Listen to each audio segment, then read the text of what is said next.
leen ak jàmm ami site internet info actu buzz tv li gën a fës ci bopp xabaar yi nag dañu koy door rek plainte bi nga xamante ne rek yóbbuloon nañ ko journaliste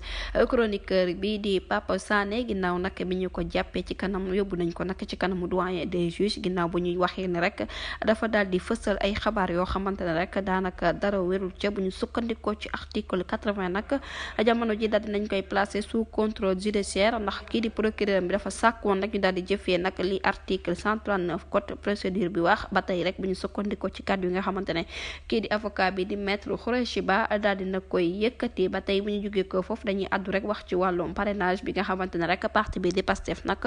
door na ko niki tey jii ki nga xamante ne moom mooy Guy Marius Sagna daal dina ci yëkkati ay kàddu moom nag nee na Allô Sénégal sax lañ koy mujjee wax ndax saa yuñ ko woowee rek dañ koy laaj ndax 111 bi disponible na mu nekk rythme boo xamante ne rek rythme mbégte dëgg la rek ndax parrain bi nga xamante ne moom la kii di Bassirou Diomaye Faye di chercher nag dinañu ko am laata 25 février 2024 dinañ wan nag président Macky Sall nan la ak naka la rek ba noppi duma ko nag ci biir urne yi moom Guy Marius Sagna la mu daal di xam ne rek mooy Sonko 5e président ndax ay millions parrainage nag la ñu soxla ci kii di Bassirou Diomaye Faye di kaddu kii di Guy Marius Sagna ba tey rek ci boobu les parrainage collecteurs yi nag